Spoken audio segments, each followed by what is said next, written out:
The reservation was for 7 o'clock. It was now 8:43. Adrian De Luca sat motionless at the corner table of Cielo d'Inverno, the most exclusive restaurant in the city, watching snowflakes gather against the frost-laced windows like silent witnesses. His phone had buzzed 17 times in the last hour, each vibration a crisis, a question, a decision that couldn't wait. He ignored them all. The waiter hovered nearby, anxiety rolling off him in waves. Everyone who worked here knew who Adrian was, even if they'd never say his name aloud. They knew the tailored black suit cost more than their annual salary. They knew the scar along his jawline wasn't from a shaving accident. They knew men who disrespected Adrian De Luca didn't get second chances, they got funerals. "Sir," the waiter whispered, approaching with the careful steps of someone nearing a sleeping predator.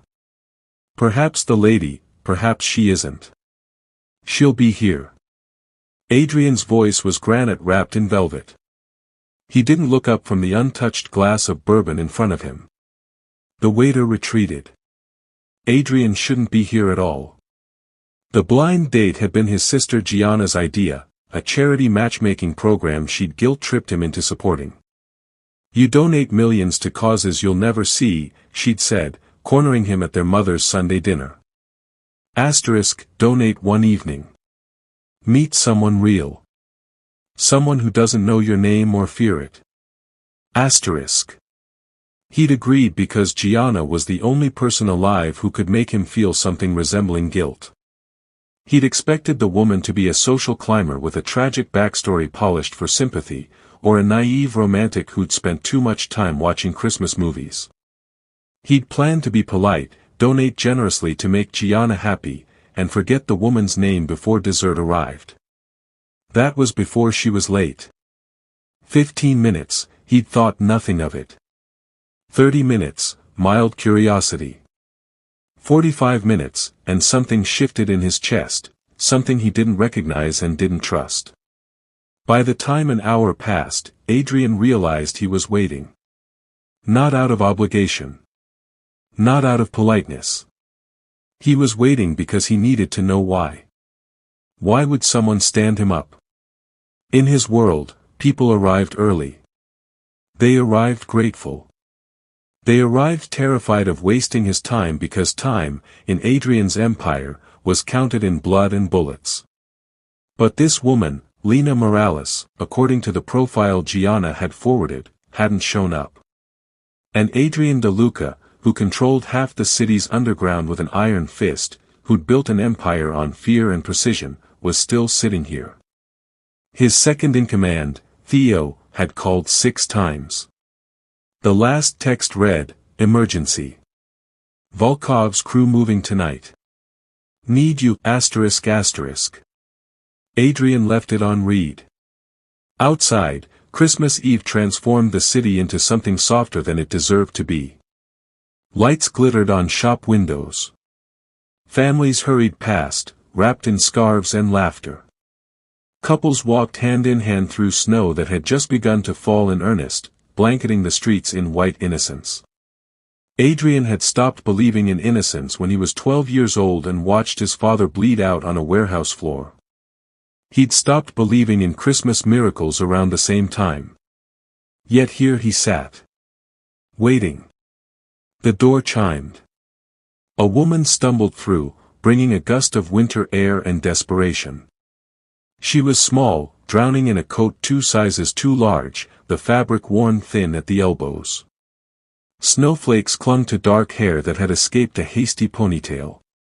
Her heels, cheap, scuffed, clicked unevenly on the marble floor as if one was slightly broken. She scanned the restaurant with wide eyes, breathing hard, her cheeks flushed red from cold or embarrassment or both. Adrian knew, instantly, that this was her. Lena Morales saw the empty tables first. The restaurant was nearly deserted now, staff beginning to clean up. Then her gaze landed on the corner table. On him. For a heartbeat, they simply looked at each other. She froze, one hand still clutching the strap of a purse held together with safety pins. Her expression cycled through shock, confusion, and something that looked dangerously close to tears. "I'm so sorry," she blurted out, voice cracking as she rushed toward the table. "I'm so sorry. I know I'm late. I know you probably left and came back or maybe you're not even him, maybe I'm interrupting. I'm him." Adrian stood, the motion fluid and controlled. "Adrian." "Lena." She stopped a few feet away, like she was afraid to come closer. "I thought you'd be gone. I thought, God, I'm over an hour late." You waited?" Something in the way she said it, disbelief wrapped around a hope so fragile it might shatter if he breathed wrong, made Adrian's chest tighten in a way he didn't understand. "I waited," he said simply. Her eyes filled. She blinked rapidly, looking away. "I'm sorry. No one ever waits. Not for me." Hey, beautiful souls. Welcome back to the channel, ***. Before we dive deeper into Lena and Adrian's story, I just want to say, **wow**, thank you for being here on this Christmas journey with me. Whether you're watching from New York, London, or anywhere in between, I'm sending you so much love right now. Quick question, have you subscribed yet? If you're loving these emotional, twist-filled mafia romances, hit that subscribe button so you never miss a story. Trust me, what's about to unfold tonight? You won't want to miss a single second. Drop a comment and tell me, would you have waited? Or would you have left after 30 minutes, ***, I want to know. Now, let's get back to the restaurant, because what Lena doesn't know is that the man who waited for her. He's the most dangerous man in the city. And her life is about to change forever. Adrian pulled out her chair. The gesture seemed to surprise her more than anything else that evening. "Please," he said. "Sit." Lena hesitated, then lowered herself into the chair like she was afraid it might collapse under her. Up close, Adrian could see the exhaustion carved into her features, the shadows under her eyes, the tightness around her mouth, the way her hands trembled slightly as she placed her purse on the table. She was beautiful in the way broken things sometimes are, raw, real, and utterly without pretense. "I should explain," she started, words tumbling out too fast. "My son, his name is Caleb, he's 7, he got sick this afternoon. Nothing serious, just a fever, but I couldn't leave him until my neighbor Mrs. Chin could come over. Then the bus was late because of the snow, and I had to walk the last 6 blocks because I couldn't afford the surge pricing on a rideshare, and," she stopped abruptly, pressing her lips together. "I'm making excuses. I'm sorry. You didn't sign up for this. You have a son," Adrian said. It wasn't a question. "Yes." Her chin lifted slightly, defensive. "The profile said I was a single mother. If that's a problem." "It's not." The waiter reappeared, hovering anxiously. Adrian ordered without looking at the menu, wine, appetizers, 2 of the chef's signature dishes. Lena started to protest about the cost, but something in Adrian's expression made her stop. When they were alone again, she wrapped her hands around the water glass like she needed something to hold on to. "Why did you wait?" The question came out barely above a whisper. "You don't know me. You could have left." Adrian studied her across the table, this woman in her threadbare coat, with her broken shoe and her safety pin purse, asking him a question he didn't have a safe answer for. "The truth was dangerous, because something told me not to leave. Because in an hour of silence, I felt more at peace than I have in years. Because when you walked through that door, looking terrified and hopeful and heartbreakingly real, something in my chest cracked open that I thought I'd sealed shut permanently, ***. Instead," he said, "I wanted to know your story." Her laugh was soft, sad. "It's not an interesting one. Tell me anyway." And God help him, God help them both, he meant it. The wine arrived in a bottle that probably cost more than Lena's monthly rent. She watched the waiter pour with the kind of reverence reserved for religious ceremonies, and something inside her wanted to laugh, or cry. She couldn't decide which. Here she sat, in a restaurant where the silverware gleamed like jewelry, across from a man who looked like he'd been carved from marble and midnight, while her son was home with a fever and her bank account had $17 until Friday. "Tell me about Caleb," Adrian said after the waiter retreated. Lena's fingers tightened around the wine glass stem. Most men on dates, the few she'd attempted in the past 3 years, glazed over when she mentioned her son. They'd nod politely, then steer the conversation elsewhere, as if single motherhood was a conversational dead end rather than her entire world. But Adrian leaned forward slightly, his attention absolute and unwavering in a way that made her skin prickle with awareness. "He's 7, she said softly, a smile ghosting across her tired features. "Obsessed with dinosaurs. Wants to be a paleontologist, which he can't pronounce yet, so he tells people he finds old bones." Her smile widened. "He's brilliant and exhausting and the best thing that ever happened to me." His father? The question was gentle, but Lena still flinched. "Gone." The word came out flat, practiced. "Left when I was 6 months pregnant. Said he wasn't ready to be a father." She took a sip of wine, felt it burn warm down her throat. Turns out he was ready to be a father to someone else's kids, though. Married a woman with twins last year. Adrian's expression didn't change, but something flickered in his dark eyes, something cold and dangerous that was gone before Lena could name it. "His loss," Adrian said simply. 2 words. That's all it took for the knot in Lena's chest to loosen slightly. "What about you?" she asked, needing to shift focus away from her own wreckage. "The profile said you're in import-export." Adrian's mouth curved, not quite a smile, but close. "Something like that." "That's wonderfully vague. I prefer to keep business and pleasure separate." "Is this pleasure?" The question escaped before Lena could stop it, emboldened by wine and exhaustion and the surreal nature of the entire evening. Adrian's gaze held hers. "Yes." The single word sent heat crawling up her neck. The appetizers arrived, delicate, artful arrangements that looked too beautiful to eat. Lena realized she was starving. She'd skipped lunch to pick up an extra shift at the diner where she waitressed, and dinner had been crackers and cheese with Caleb before his fever spiked. "Eat," Adrian said, noting her hesitation. "Please." She did, trying not to moan at the taste of real food, food that wasn't microwaved or bought on clearance. Adrian watched her with an intensity that should have made her uncomfortable but somehow didn't. "Why did you almost not come tonight?" he asked. Lena froze mid-bite. "How did you? You said earlier, I almost didn't attend." "Why?" She set down her fork, the earlier warmth draining away. This was the part where she'd scare him off. This was where reality crashed through the fairy tale. "Because I couldn't afford the bus fare and Caleb's medicine," she said quietly. "Because this dress," she gestured to the simple black dress hidden beneath her worn coat, "is from a thrift store, and I was terrified I'd show up and not belong. Because women like me don't get nights like this, and I thought maybe it was cruel to pretend otherwise." Silence stretched between them.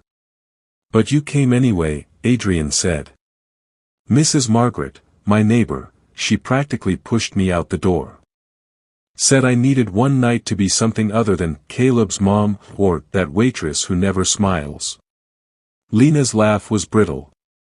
"She lent me bus fare. I'm supposed to pay her back on Friday." Adrian's jaw tightened almost imperceptibly. "What do you want, Lena?" The question was sudden, intense. "If you could have anything, anything at all, what would it be?" "That's easy," she whispered. "I want Caleb to have the childhood I didn't. I want him to believe in Christmas magic and never know what it's like to hear your mother cry in the bathroom because she can't afford both groceries and electricity. I want him to be safe and loved and never, ever feel like he's a burden." Her voice cracked on the last word. Adrian reached across the table, slowly, giving her time to pull away, and covered her hand with his. His palm was warm, calloused in unexpected places, and the touch sent electricity racing up her arm. "You're a good mother," he said. Lena's eyes burned. "You don't know that. I know you chose bus fare over eating today. I know you walked 6 blocks in the snow rather than miss this chance. I know you're terrified and exhausted and still trying." His thumb traced a gentle circle on her wrist. "That's how I know." Something inside Lena cracked, the careful wall she'd built to survive, to keep functioning, to not completely fall apart.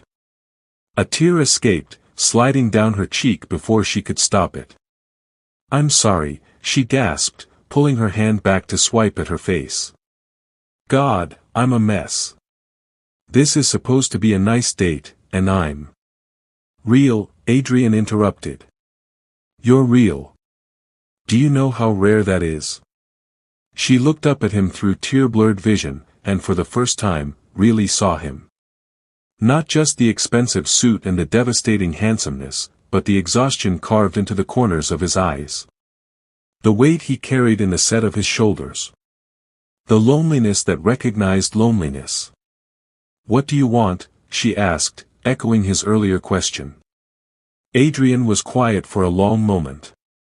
Outside, snow continued to fall, transforming the city into something cleaner than it was. "Peace," he finally said. "I want one evening where I'm not the person everyone expects me to be."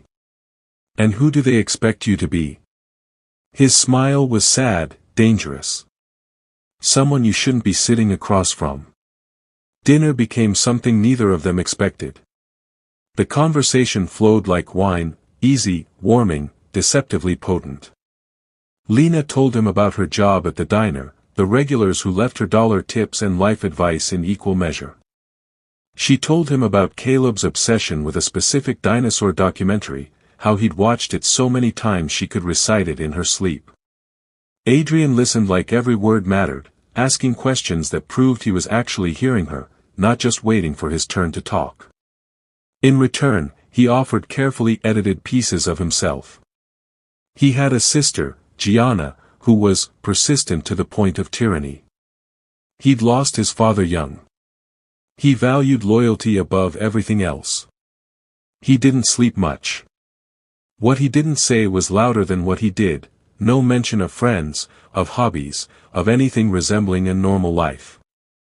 Lena sensed walls around him, but unlike the men she'd known who built walls to keep women out, Adrian's felt like they were built to keep something darker contained. By the time dessert arrived, a chocolate creation that looked like edible art, Lena felt drunk on more than wine. She felt seen. When was the last time someone had looked at her and not seen a struggling single mother, a charity case, a woman who'd made bad choices? "I should get home," she said reluctantly as the restaurant staff began dimming lights around them. "Mrs. Margaret has to work early, and Caleb. Let me drive you." "You don't have to." "I want to." Adrian's tone left no room for argument, but somehow didn't feel controlling. "It's late. It's snowing. Please." The "please" undid her. "Okay," she whispered. Adrian signaled for the check. Lena reached for her purse instinctively, knowing she had exactly $12 in cash and a debit card she was terrified to use, but needing to offer anyway. "Don't," Adrian said quietly. "Please. Let me do this." The bill came in a leather folder. Lena couldn't see the total, but she saw Adrian place several bills inside without hesitation, the kind of casual wealth that came from never having to count. Outside, the snow had transformed the city into something magical. Christmas lights reflected off white drifts. The air bit cold and clean. A sleek black car waited at the curb, not a rideshare, but something Adrian owned, driven by a man who appeared so quickly and silently that Lena jumped. "It's all right," Adrian murmured, his hand finding the small of her back. "That's just Theo. He works for me." Theo was tall, built like violence, with eyes that catalogued everything and gave away nothing. He nodded respectfully at Adrian, then opened the back door. The interior smelled like leather and money. Lena sank into seats more comfortable than her mattress at home, suddenly hyper-aware of her worn coat and broken heel against all this luxury. Adrian slid in beside her. Theo closed the door and moved to the driver's seat. "Where to?" Adrian asked. Lena rattled off her address, an apartment complex on the city's south side, the kind of neighborhood people with money drove through quickly with locked doors. If Adrian judged, his face didn't show it. The car pulled into traffic, smooth and silent. Christmas music drifted from storefronts. Couples walked hand in hand. For a moment, sitting in the warm darkness beside Adrian, Lena let herself pretend this was her life, that she was someone who belonged in cars like this, with men like him. Then her phone buzzed. She pulled it from her purse, squinting at the cracked screen. A text from Margaret: "Caleb's fever broke. He's sleeping. Take your time, sweetheart. You deserve this, ****. Relief flooded through her. She smiled, typing back a quick thank you. "Good news?" Adrian asked. "His fever broke." "Good." They rode in comfortable silence for several blocks. Then Theo spoke for the first time, his voice low and urgent: "Boss. We've got a tale." Lena didn't understand the words, but she understood the sudden tension that flooded the car. Adrian's entire demeanor shifted, from the attentive date to something else entirely. Something cold and lethal. "How long?" His voice was granite. "Picked us up 2 blocks from the restaurant. Black SUV, 3 occupants. They're hanging back, but it's deliberate." Lena's heart began to hammer. "What's happening?" Adrian's jaw was tight. "Probably nothing. Just a precaution." But the way Theo's eyes kept flicking to the rearview mirror said it wasn't nothing at all. "Lose them," Adrian ordered. "Don't let them see where we're going." The car accelerated smoothly. Lena gripped the door handle, confusion spiraling into fear. "Adrian, what?" "I'm sorry," he said, and the genuine regret in his voice was almost worse than the fear.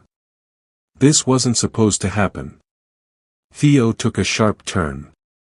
The black SUV followed. Then everything exploded into chaos. The SUV accelerated, pulling alongside them. Lena saw the back window roll down, saw the gun. Down.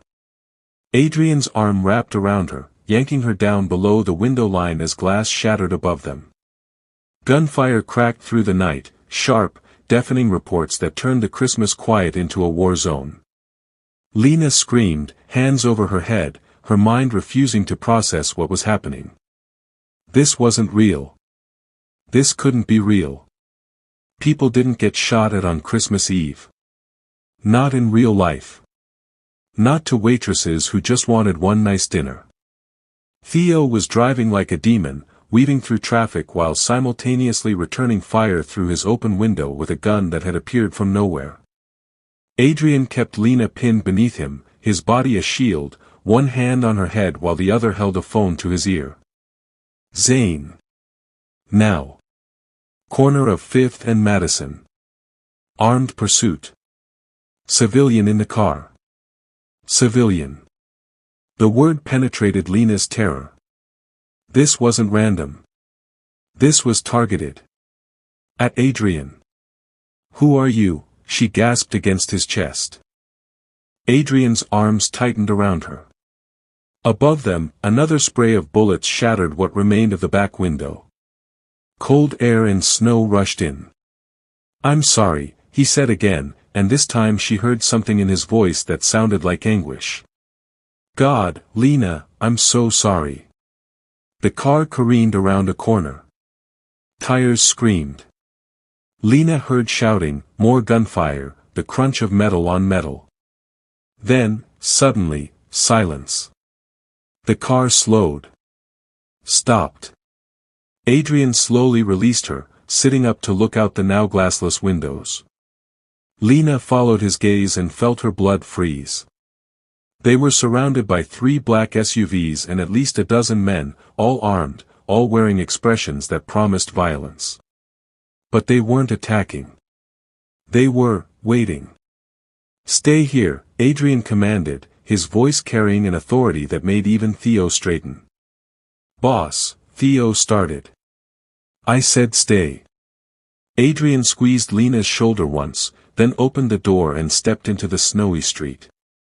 Lena watched, trembling, as Adrian walked toward the men like he was taking a stroll through a park. No fear. No hesitation. Just cold, absolute authority. One man stepped forward, older, gray-haired, with a face carved from cruelty. De Luca, the man said, and even through the broken window, Lena heard the mockery. Out on a date. How, domesticated. Volkov. Adrian's voice could have cut glass. You have 30 seconds to explain why you're shooting at my car before I make you regret every decision that led you to this moment. Volkov laughed, a sound like grinding bones. Brave words when you're outnumbered. Adrian smiled, and Lena's blood went cold. It was the smile of a predator who knew something the prey didn't. Am I? As if summoned, vehicles poured in from every direction, SUVs, motorcycles, even men on foot, all converging on the scene until the street looked like a military operation. They all wore the same expression, absolute loyalty to the man standing in the center of it all. Adrian De Luca. The name suddenly clicking in Lena's mind with horrible clarity. She'd heard it before. Whispered in the diner by men who looked over their shoulders. Mentioned in news reports that never quite named names. The ghost who ran the city's underworld. The kingmaker. The death dealer. The mafia boss. And she just had dinner with him. The standoff lasted exactly 47 seconds.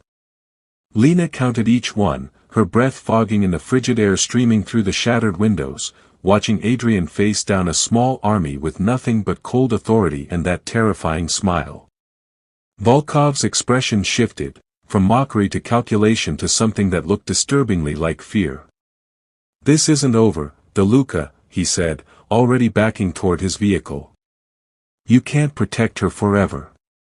The word hit Lena like a physical blow. They knew about her. After one dinner. One night. They already knew. Adrian didn't respond, didn't move, just watched with predator stillness as Volkov and his men retreated. The other vehicles, Adrian's people, formed a protective barrier, weapons still drawn, ready for violence that hovered in the air like a held breath. Only when Volkov's SUV disappeared around the corner did Adrian turn back to the car. His face was a careful mask, but Lena saw the tension in his shoulders, the way his jaw clenched as he approached. He opened the door slowly, like she was a wild animal that might bolt. Lena. Take me home. Her voice came out steadier than she felt. Now. We need to talk. No. We need to get me away from whatever the hell that was. She was shaking, shock, adrenaline, fear all crashing through her system at once. You said this was just dinner. You said. I know what I said. Adrian's voice was rough, raw. And I'm sorry. But right now, I need to make sure you're safe. Safe? Lena's laugh bordered on hysterical. Safe from what? From who? From you? The word hung between them like broken glass. Adrian flinched, actually flinched, and something in Lena's chest twisted despite everything. Theo cleared his throat from the front seat. Boss, we should move. Volkov won't stay gone long, and the police will be here soon. Adrian's eyes never left Lena's face. Where do you want to go? Your apartment isn't safe anymore. They saw the direction we were heading. They'll figure out where you live. The reality of that statement hit like ice water. Caleb. Margaret. Her home, her tiny, broken, barely holding together home that was all she had. My son, she whispered. Oh God, my son. Is safe, Adrian said firmly.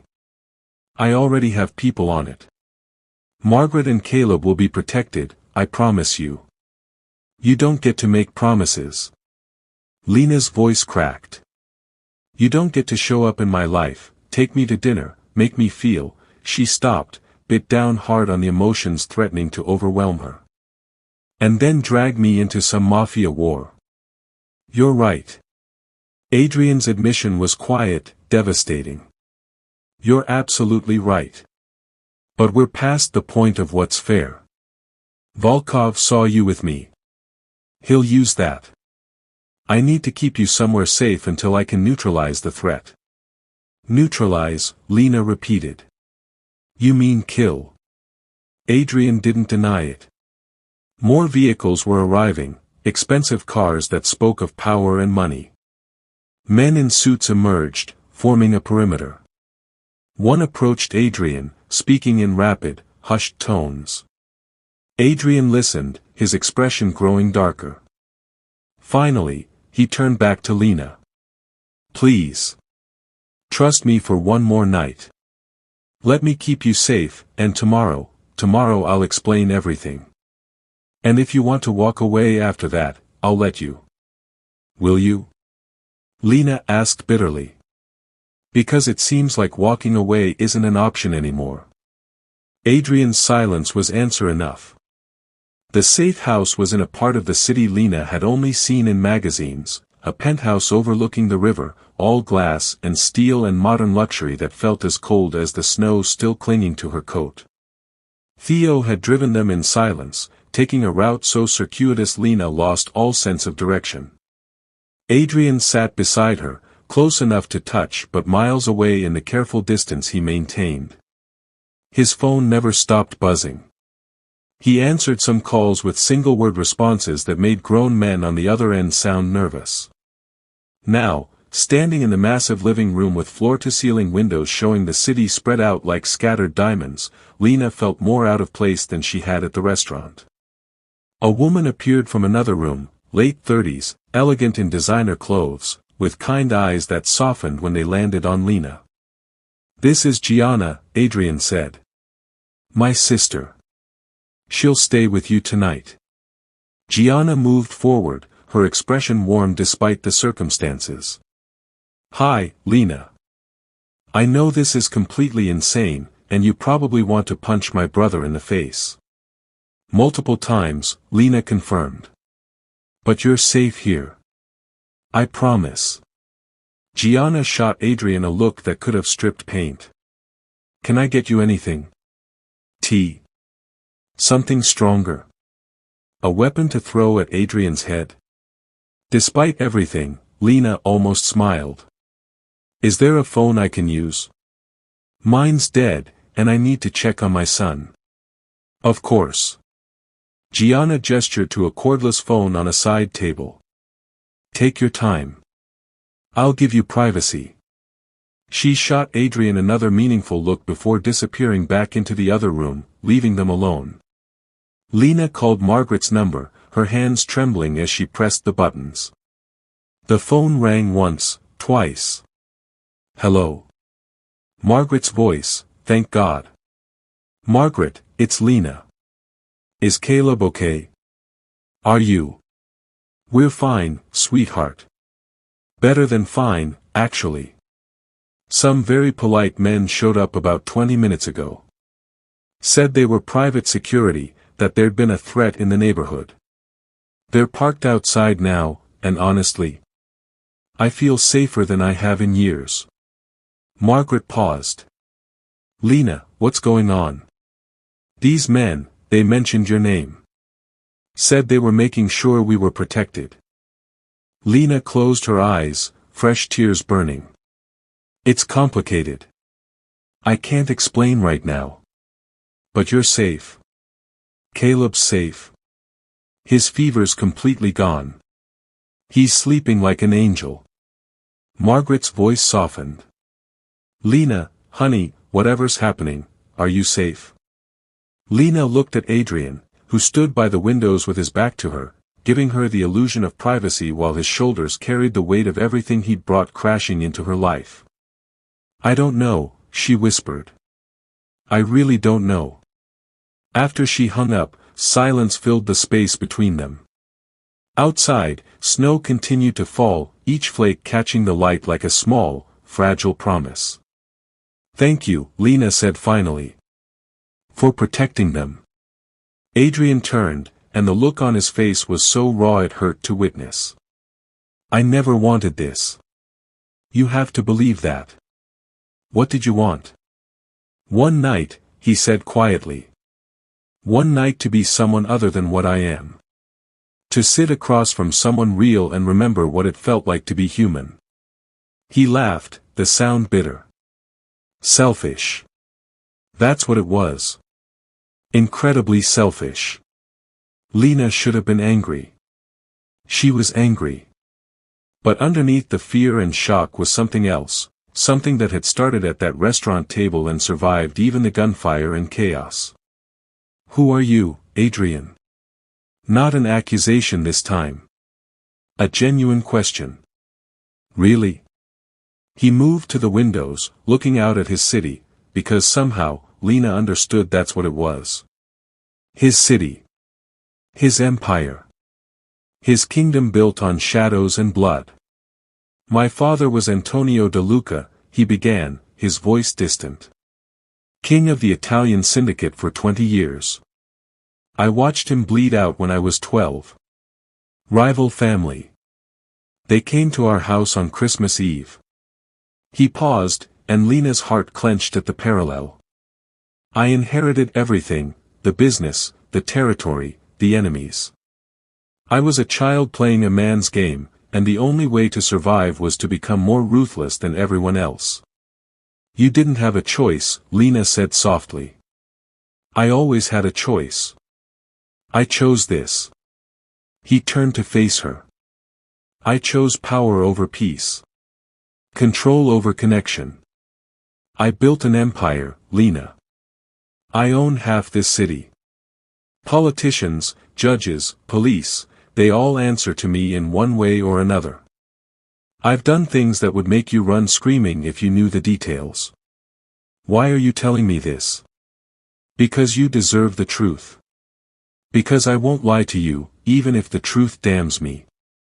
Adrian's eyes held hers. And because despite everything, despite knowing I should put you in witness protection and never see you again, I can't stop wanting you in my life. The confession hung in the air between them, dangerous and impossible. You can't want me in your life, Lena said, but her voice wavered. You don't even know me. I know enough. Adrian took a step closer, then stopped, respecting the distance between them.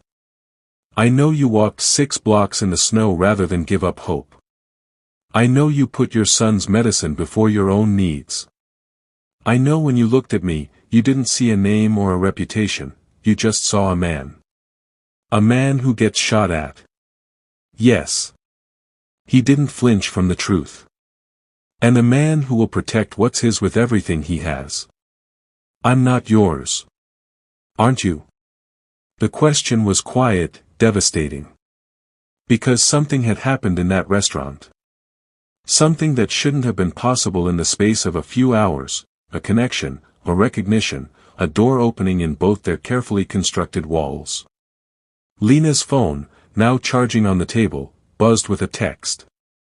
She glanced at it, saw Margaret's name, more men just arrived. Different ones. They're asking about you. Should I tell them anything? Asterisk asterisk. The blood drained from Lena's face. Adrian. He was already moving, phone to his ear. Zane. Margaret's building. Now. Who's there? He listened, his expression darkening with each passing second. Get her and the kid out. Use the back exit. Bring them here. He ended the call and turned to Lena. Those aren't my men. Volkov? Worse. Adrian's jaw clenched. Bratva. Russian mob. If they're moving this fast, it means they've been watching me for a while. Waiting for a weakness. And I'm the weakness. It wasn't a question. Adrian stopped, something flickering across his face. Not anger. Not frustration. Something that looked like wonder mixed with fear. Yes. You are. Footsteps thundered in the hallway. The door burst open, and Theo entered with two other men flanking a woman and a small boy. Caleb. Lena rushed forward, dropping to her knees as her son flew into her arms. He was wearing dinosaur pajamas under his coat, his dark hair sleep-mussed, eyes wide with confusion and fear. Mama, what's happening? The men said we had to leave. They had guns. Shoo, baby, it's okay. Lena held him tight, breathing in the familiar scent of his strawberry shampoo. You're safe. I promise. Margaret stood behind him, clutching her purse like a weapon, her face pale but determined. Lena, those men, they were breaking down our door when these gentlemen arrived. They said they worked for, her eyes landed on Adrian, and recognition flickered. Oh. Oh my. Even Margaret had heard of Adrian De Luca. Caleb pulled back from his mother, his child's curiosity overcoming fear. He looked at Adrian with wide eyes. Are you a superhero? The question was so unexpected, so innocent, that Adrian actually looked stunned. What? You have people with guns, and you're saving us. That's what superheroes do. Caleb's logic was 7-year-old perfect. I'm Caleb. I find old bones. Adrian's expression softened in a way Lena had never seen. He crouched down to Caleb's level, moving slowly, carefully. I'm Adrian. And I'm not a superhero. But I will keep you and your mom safe. That's a promise. Promises are important, Caleb said seriously. You have to keep promises. I will. Caleb studied him for a long moment, then nodded. Okay. I believe you. If only it were that simple. Gianna reappeared, taking in the scene with practiced calm. I'll show you to the guest rooms. Margaret, Caleb, you must be exhausted. Margaret looked to Lena, who nodded. It's okay. Go. Get some rest. After they left, Caleb's small hand in Gianna's, Lena turned to Adrian. The weight of reality crashed down on her like the snow outside, heavier, colder, inescapable. This is my life now, isn't it? She asked quietly. Running. Hiding. Being protected because I made the mistake of showing up late to a blind date. No. Adrian's voice was steel wrapped in velvet. This is temporary. I will end this threat. I will make sure Volkov and the Bratva understand that touching you or your son means death. I will. You'll what? Kill people. Start a war. Lena's laugh was hollow. Adrian, I'm a waitress. I live paycheck to paycheck. My biggest worry yesterday was whether I could afford new shoes for Caleb. And now I'm in the middle of, she gestured helplessly at everything. This. I know. Adrian closed the distance between them, his hands gentle on her shoulders. I know I've destroyed your life. I know you should hate me. But Lena, I will fix this. I will make you safe. And then? And then what? She looked up at him, tears finally spilling over. You'll let me go back to my apartment. Pretend tonight never happened. We'll just forget we ever met. Is that what you want? The question hung between them, loaded with everything they hadn't said. With the connection that had formed over dinner. With the way Adrian had waited for her. With the way he'd shielded her body with his own when bullets flew. With the promise he'd made to her son. With the impossible, terrifying, completely insane truth that somewhere between the restaurant and this moment, Lena had started falling for the most dangerous man in the city. I don't know what I want, she whispered. But I know what I need. I need my son to be safe. I need to not be afraid every time I hear a car door slam. I need. Adrian's phone erupted with calls. All of them.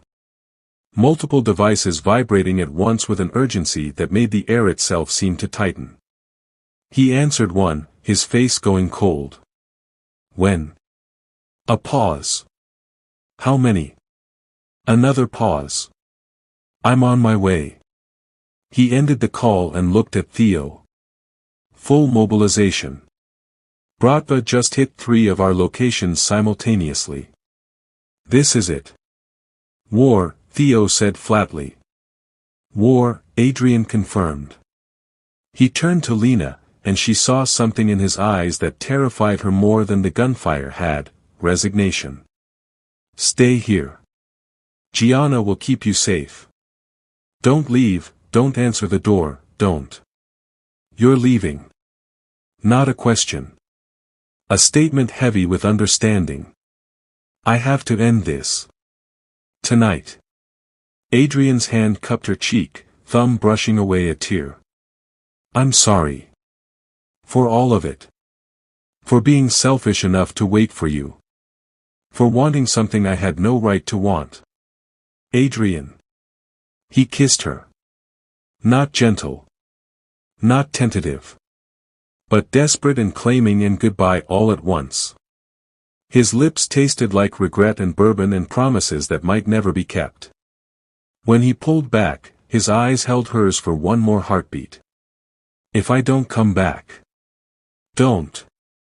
Lena's hand fisted in his jacket. Don't you dare say that. If I don't come back, he continued, voice rough, Gianna will take care of everything. Your son will be protected. You'll be set up somewhere safe, with enough money to. I don't want your money. I want, she stopped, the truth too big, too impossible to voice. But Adrian heard it anyway. She saw it in the way his eyes darkened, in the way his hand tightened on her waist. I know, he whispered. I know, Lena. And that's why I have to go. To make sure you have the chance to want anything at all. Then he was gone, taking Theo and half the security with him, leaving Lena standing in a penthouse that cost more than she'd earn in a lifetime, with her heart in her throat and the taste of a mafia boss on her lips. Outside, the snow kept falling. Inside, Lena finally let herself cry. The penthouse was too quiet. Lena stood at the floor-to-ceiling windows, watching the city lights blur through unshed tears, listening to the silence that felt like held breath. Somewhere out there, Adrian was walking into a war. For her. Because of her. Behind her, Gianna moved through the space with practiced efficiency, making phone calls in hushed Italian, her face a careful mask that cracked only when she thought no one was watching. He'll be okay, Gianna said, appearing at Lena's elbow with 2 glasses of wine. Adrian always comes back. Always. Lena took the glass, hands trembling. How many times has he done this? Gianna's silence was answer enough. In the guest room, Caleb slept peacefully, exhausted from the chaos, blissfully unaware that his mother's world had imploded. Margaret sat beside his bed, reading a book with hands that shook slightly, turning pages she probably wasn't seeing. Lena's phone buzzed. Unknown number. She almost didn't answer, but something, instinct, fear, desperation, made her swipe to accept. Lena Morales. The voice was accented, Russian, smooth as poisoned honey. Such a pretty name. Your son has a pretty name too. Caleb, yes. He likes dinosaurs. Ice flooded Lena's veins. Who is this? Someone who wants you to understand something very important. Papers shuffled on the other end. You live at 342, Maple Street, apartment 2B. You work at Rosie's Diner on 5th. Your son attends Lincoln Elementary. His teacher is Miss Ashley. He has a peanut allergy. You should be more careful, Lena. The world is full of dangers. Gianna was instantly at her side, listening, her face going pale. What do you want? Lena's voice was steadier than her hands. I want you to know that Adrian De Luca cannot protect you. Not really. He's at our warehouses right now, playing soldier, thinking he's won something. But he's already lost. The voice lowered, intimate and terrible. Because we don't need to go through him to hurt him. We just need you. The line went dead. Lena stared at the phone, her breath coming in short gasps. They know everything. Where Caleb goes to school. His teacher's name. His allergy. It's psychological warfare, Gianna said quickly, but her eyes were worried. They want you scared. It doesn't mean. Glass shattered. Not in their room. Somewhere else in the building. Followed by shouts, gunfire, the distinctive pop pop pop that Lena had learned to recognize too quickly. They're in the building, Gianna said, suddenly all business. She grabbed Lena's arm, dragging her toward the guest room. Margaret. Get Caleb up. Now. Margaret was already moving, scooping up the drowsy boy, his arms wrapping around her neck as she lifted him. What's happening? No time. Follow me. Gianna led them through the penthouse to what looked like a solid wall. She pressed something, and a panel slid open, revealing a narrow passageway. Panic room. Adrian had it installed when he bought the place. Get inside. More gunfire. Closer now. Men shouting in Russian. Something heavy hitting a door repeatedly. Caleb was fully awake now, whimpering against Margaret's shoulder. Lena's heart was a drum, beating so hard it hurt. What about you? Lena asked as Gianna pushed them toward the passage. I'm right behind you.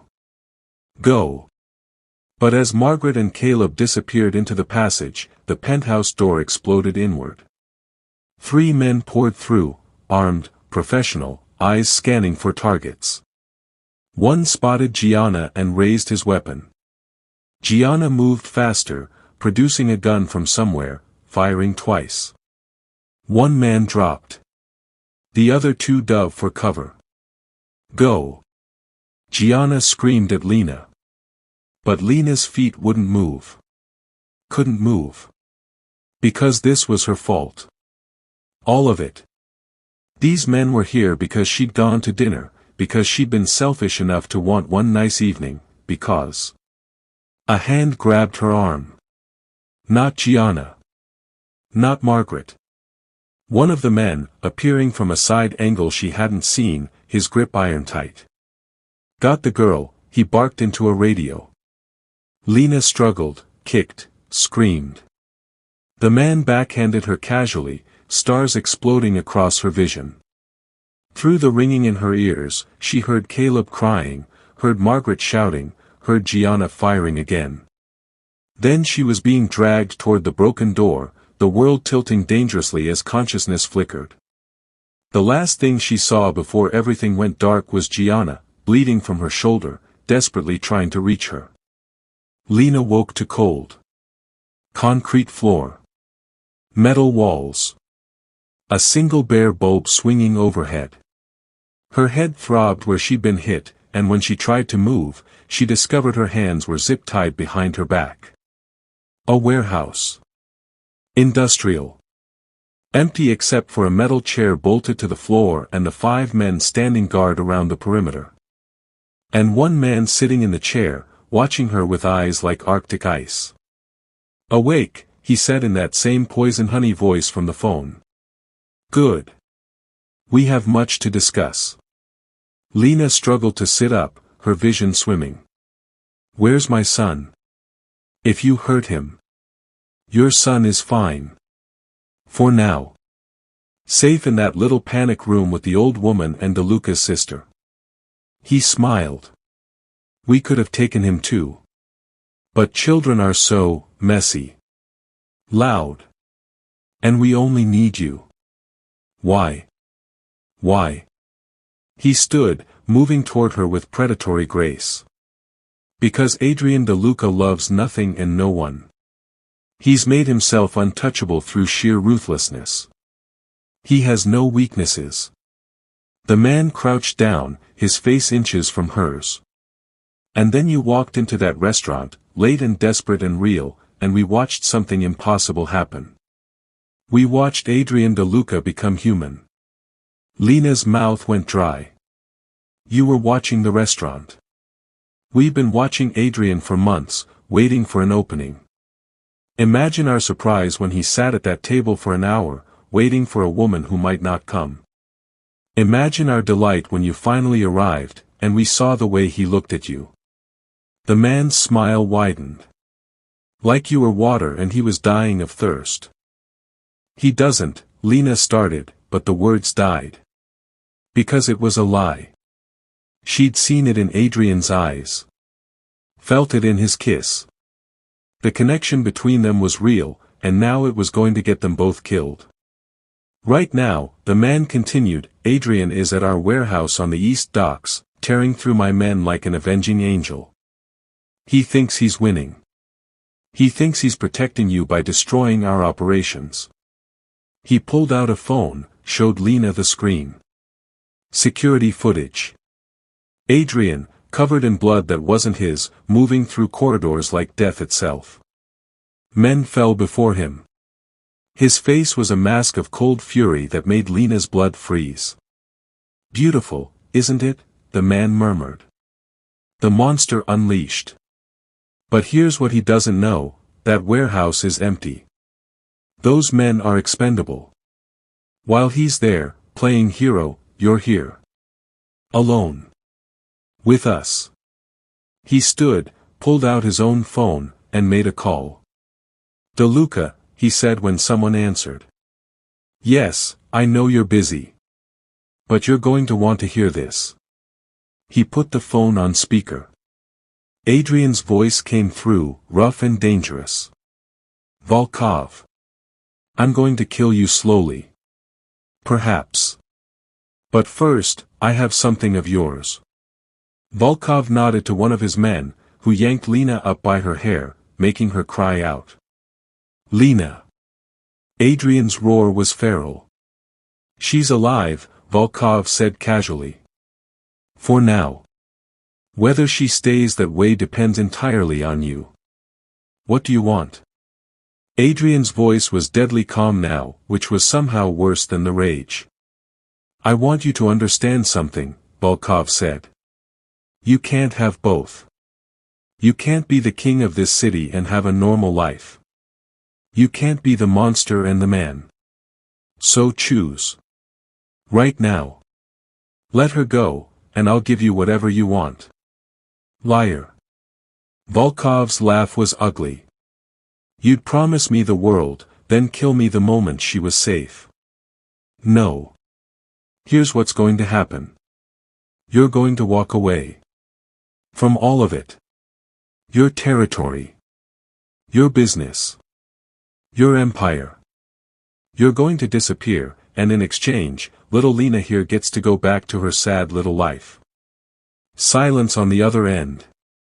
Lena could hear her own heartbeat, could feel the tension crackling through the phone line. "Adrian, don't," she said, her voice breaking. "Don't you dare." The man holding her hair yanked harder, cutting off her words. 48 hours, Volkov continued. "I want signed documents transferring your territories. I want your offshore accounts. I want everything you've built.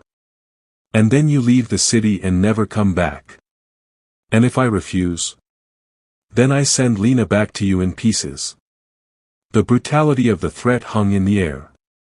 Lena's vision blurred with tears, not for herself, but for the impossible choice she'd forced on a man she barely knew but somehow couldn't stop caring about. I need proof she's alive, Adrian said. Put her on. Volkov held the phone near Lena's face. Adrian, she said, hating how her voice shook. I'm okay. But listen to me, don't do this. Don't give up everything for Lena. Just her name, but the way he said it stopped her heart. Are you hurt? No. Not yet. Are you scared? Terrified? Don't be. Adrian's voice was soft now, intimate, like they were the only two people in the world. I'm coming for you. And when I get there, every single person who touched you is going to pray for death before I'm done. Volkov laughed. Brave words for a man with no leverage. No leverage? Adrian's voice changed, became something else entirely. Something that made even Volkov's expression shift. You think I didn't know about this warehouse? You think I didn't know about your backup location? Bluffing.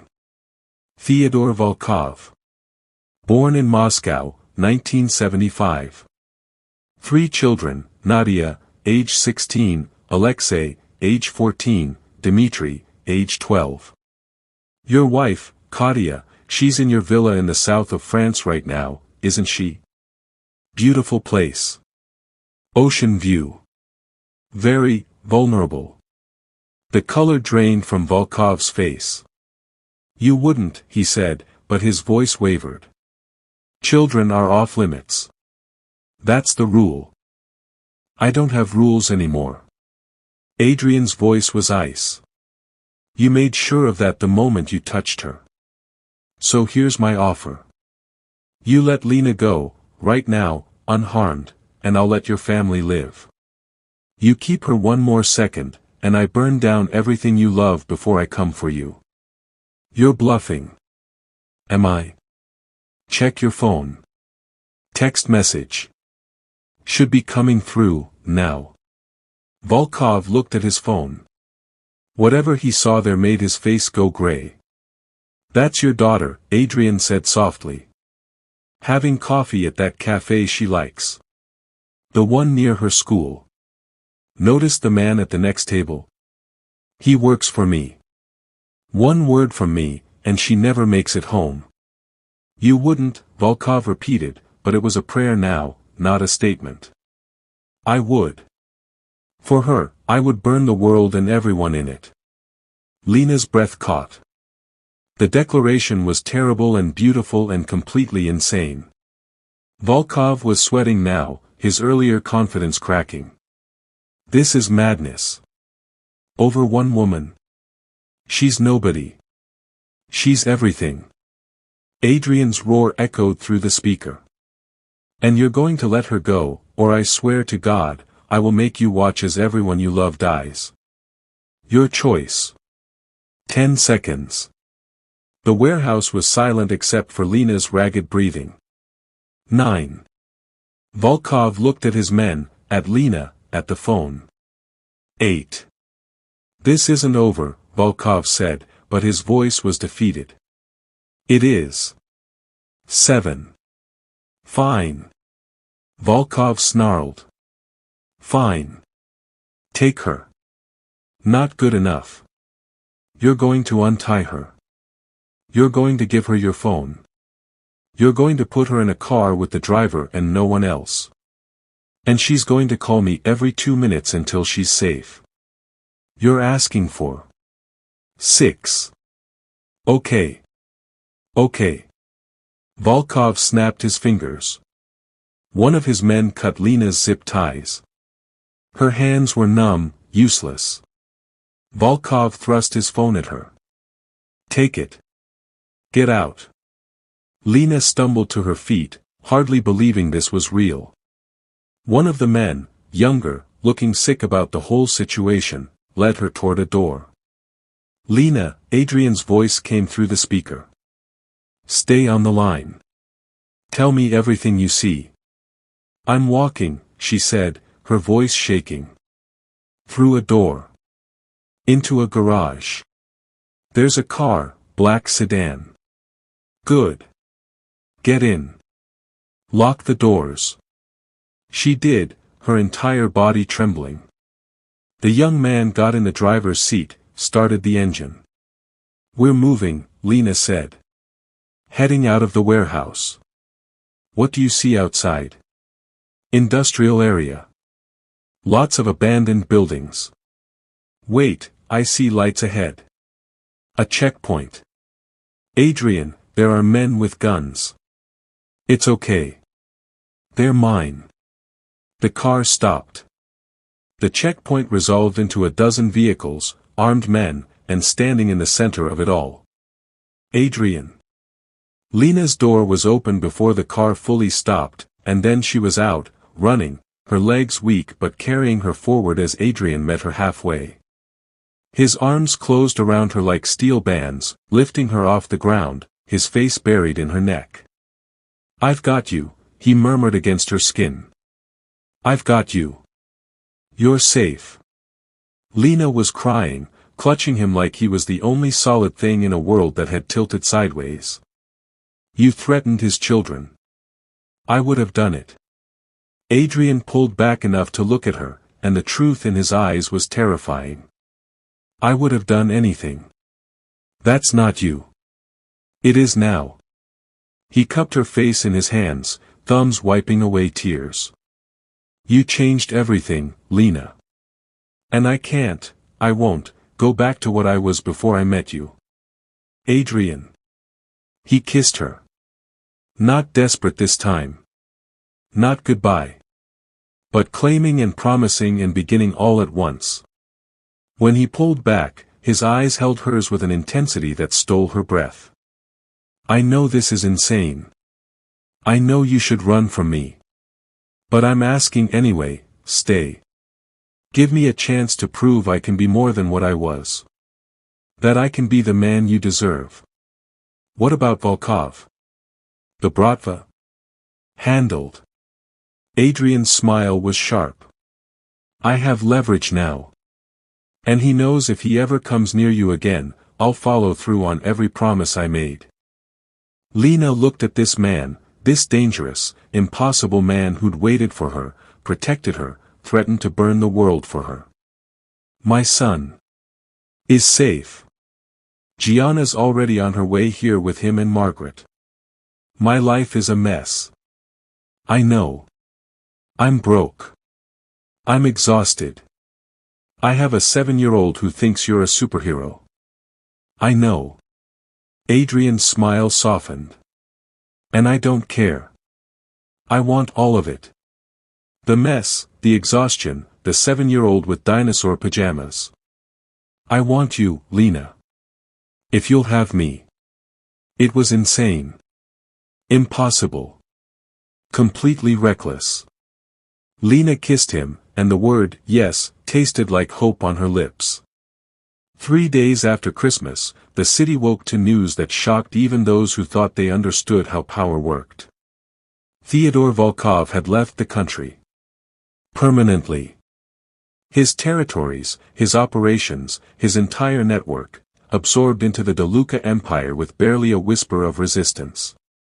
The Bratva had retreated, nursing their wounds and the knowledge that Adrian De Luca was not a man to be crossed. But that wasn't the real story. The real story was happening in a penthouse overlooking the river, where a waitress and her son were having breakfast with a Mafia boss. And then the T-Rex, that's Tyrannosaurus Rex, it means, Tyrant Lizard King, would bite down with like, 12,000 pounds of force. Caleb gestured wildly with his fork, narrowly missing Adrian's coffee cup. "That's enough to crush a car." "That's impressive," Adrian said, and he actually meant it. 3 days of Caleb's dinosaur facts had somehow become the most normal thing in his abnormal life. Lena watched them from the kitchen, her heart doing complicated things in her chest. "Adrian," The man who'd threatened to murder children, who'd built an empire on fear, was patiently listening to her son explain the difference between the Jurassic and Cretaceous periods. "You're staring," Gianna said, appearing with fresh coffee. Her shoulder was bandaged from the warehouse fight, but she moved without complaint. "It's adorable and slightly nauseating." "I'm having a crisis," Lena admitted. "Is this real? Am I really standing in a penthouse, watching a crime lord bond with my son over extinct reptiles?" "Welcome to the family." Gianna's smile was warm. "It only gets weirder from here." Margaret emerged from the guest room, dressed and ready to head back to her own apartment. The building had been secured, Adrian had bought it, along with the surrounding block, and she'd been insistent about returning to her own space. "You're sure you'll be okay?" Lena asked for the 10th time. "Sweetheart, I have armed security, a new door that could withstand a tank, and a direct line to men who make the police look like mall cops." Margaret squeezed her hand. "I'm safer than the president." "You worry about yourself." But that was the problem. Lena didn't know what herself meant anymore. After Margaret left and Caleb was settled in front of a documentary, Adrian found Lena on the balcony, wrapped in one of his coats against the winter chill. "You're thinking too loud," he said, sliding an arm around her waist. "I don't belong here." The words came out raw. "Adrian, look at this place. Look at your life. I'm a waitress who couldn't afford bus fare a week ago. Caleb needs stability, routine, normalcy. How is any of this," she gestured at the luxuries surrounding them, "normal? It's not." Adrian turned her to face him. "And I'm not asking you to pretend it is. But Lena, normal hasn't been kind to you. Normal left you choosing between food and medicine. Normal left you walking 6 blocks in the snow because you couldn't afford a ride. So what? I trade one kind of struggle for another. Fancy prison instead of a rundown apartment? No." His voice was firm. "You choose what you want. Really want. Not what you think you should want, or what's safe, or what makes sense. What does your heart want?" Lena looked at him, this man who'd somehow become essential in less than a week. "That's not fair. You can't just show up and offer me everything and expect me to think clearly. Then don't think." Adrian's hand cupped her cheek. "Feel. What do you feel?" "Terrified," she whispered. "Overwhelmed. Completely out of my depth. And. Lena closed her eyes. "And safer than I've felt in years. And seen. And like maybe, possibly, I could believe in Christmas miracles after all." When she opened her eyes, Adrian was smiling, not the dangerous smile he showed the world, but something softer, more real. "I have something for you," he said. "Wait here." He disappeared inside, returning moments later with a manila folder. "What is this?" Lena asked, taking it hesitantly. "Open it." Inside were documents. Legal documents. Her hands trembled as she read, deed to her apartment building, now in a trust for Caleb. A college fund. A business license for Lena's Cafe. The building next to Rosie's Diner, Adrian explained. "It's been vacant for years. I bought it. You said once you dreamed of having your own place, somewhere people could come for good food and feel safe. So here. Your cafe. Your business. Your choice." Lena stared at the papers, tears blurring the words. "Adrian, this is too much. I can't." "You can. And it's not a gift with strings. It's yours, whether you stay with me or not. Whether you want anything to do with me after today or not. Because you deserve a chance, Lena. You deserve to build something that's yours." "Why?" The question came out broken. Why would you do this? Adrian was quiet for a long moment, his eyes holding hers with an intensity that made her breath catch. Because you waited, he said finally. You arrived late, exhausted, terrified you weren't good enough. And you were everything. Because when bullets flew, you didn't run, you asked about your son first. Because you looked at me and saw a man, not a monster. Because in one night, you made me want to be better than what I am. He took her hands, the folder clutched between them. I love you, Adrian said, and the simple declaration was more shocking than anything that had happened. I know it's too soon. I know it's insane. But I've spent my entire adult life being certain of things, and I've never been more certain of anything than this. I love you, Lena Morales. And I will spend the rest of my life proving I can be worthy of you. Lena couldn't breathe. Couldn't think. Could only feel the truth of his words settling into her bones like something she'd been waiting for without knowing. I don't need you to be worthy, she whispered. I need you to be real. No more secrets. No more hiding who you are. If we do this, if I take this leap, I need all of you. The good and the terrible and everything in between. Done. Adrian's hands tightened on hers. I'll tell you everything. Every ugly truth. Every sin. And you can decide if you still want me when you know it all. Adrian. A crash from inside made them both turn. Caleb's voice, excited, Mom. Mom. Come look. There's a dinosaur delivery. They rushed inside to find Caleb pressed against the window, pointing down at the street where a massive truck was parked. Men were unloading something large and carefully wrapped. What did you do? Lena asked. Adrian had the grace to look slightly sheepish.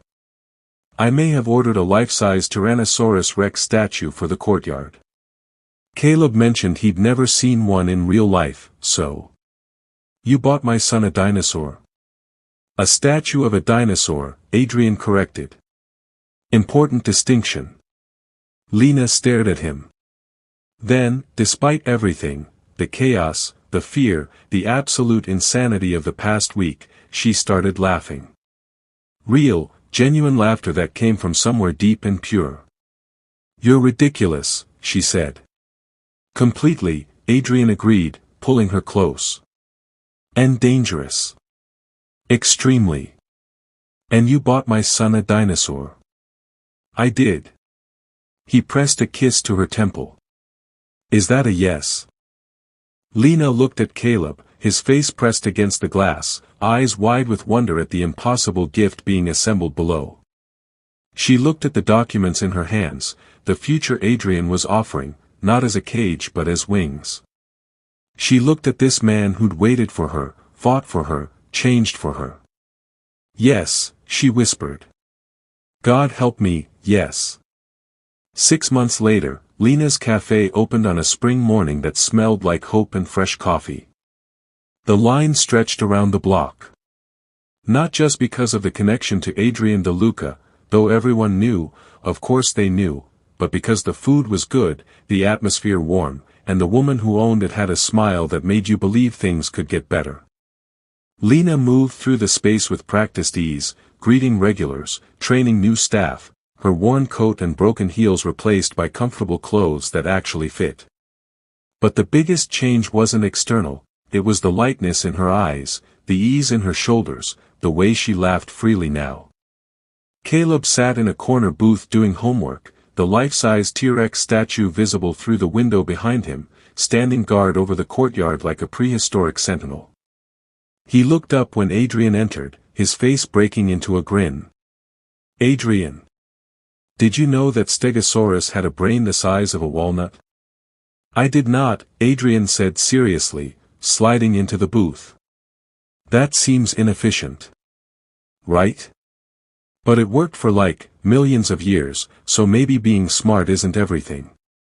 Wise words. Adrian ruffled his hair, a gesture that had become natural over months of dinosaur facts and bedtime stories and slowly, carefully, building trust. Lena brought coffee without being asked, sliding into the booth beside Adrian, their bodies fitting together like they'd been designed that way. "How's the opening going?" Adrian asked. "We're completely slammed. It's perfect." Lena's smile was radiant. "Thank you. For all of this." "You did this," Adrian corrected. "I just provided the space. And the industrial ovens. And the furniture. And the security system that could probably withstand a nuclear strike. Details." They sat in comfortable silence, watching the cafe bustle around them. The legitimate business Adrian had helped Lena build existed separately from his empire, though everyone understood they were connected. The neighborhood was safer now. The streets cleaner. And if anyone had questions about why, they kept them to themselves. "I have something for you," Lena said suddenly. She pulled a small box from her apron pocket, placed it on the table between them. Adrian looked at it, then at her, one eyebrow raised. "Is this what I think it is?" "Open it." Inside was a key. Simple, brass, old-fashioned. "It's to my apartment," Lena said. "The one you put in trust for Caleb, that I insisted on keeping even when you offered me 20 other places. I know we've been taking things slow. I know you have your penthouse and I have my place and we've been doing this dance for 6 months, but," she took a breath. "I want you there. Officially. Not as a visitor. As family." Adrian's hand closed around the key, and Lena saw something in his expression that looked dangerously close to tears. "You're sure?" he asked quietly. "Lena, my world, it's not perfect. It's not even mostly good. There will always be security, always be danger, always be." "I know." She covered his hand with hers. "And I'm choosing it anyway. Choosing you. All of you." Caleb looked up from his homework. "Does this mean Adrian's moving in?" "Yes," Lena said. "Cool. Can we get a dog?" Adrian laughed, a real, unguarded sound that made several customers turn and stare at the impossible sight of Adrian De Luca looking genuinely happy. "We'll discuss it," he said. "That's parent code for yes," Caleb informed him. "I've learned to translate." That evening, after the cafe closed and Caleb was asleep in the small apartment that had become their sanctuary, Lena and Adrian stood on the tiny balcony overlooking the city. "Do you ever regret it?" Adrian asked. "The blind date? If you could go back, knowing everything that would happen, would you still come?" Lena thought about the terror, the violence, the way her world had been turned upside down. She thought about the fear that still sometimes woke her at 3 a.m., about the security measures that were now part of daily life, about the weight of loving someone dangerous. Then she thought about the cafe. About Caleb's college fund. About the way Adrian looked at her like she was his entire world. About the man who'd been built from violence learning to be gentle. About finding love in the absolute last place she'd expected it. "I'd arrive even later," she said. "Just to make you wait longer." Adrian's laugh was soft against her neck as he pulled her close. "Worth every second." 6 months ago, Lena had walked into a restaurant expecting nothing, maybe pity, maybe rejection, maybe just another disappointment to add to the collection. Instead, she'd found a man who waited. Who saw her. Who chose her over an empire. 6 months ago, Adrian had sat at a table expecting boredom, another obligation, another empty evening pretending to be human. Instead, he'd found a woman who arrived late and changed everything. "I love you," Lena said, the words easier now, familiar but never less meaningful. "I love you," Adrian replied, holding her like she was the only thing keeping him anchored to earth. Below them, the city sparkled with lights, some legitimate, some not, all of them part of the complicated tapestry of their life together. It wasn't perfect. It wasn't safe. It wasn't what anyone would call normal. But it was theirs. And sometimes, the best love stories begin with being late, being messy, being real, and finding someone who waits anyway.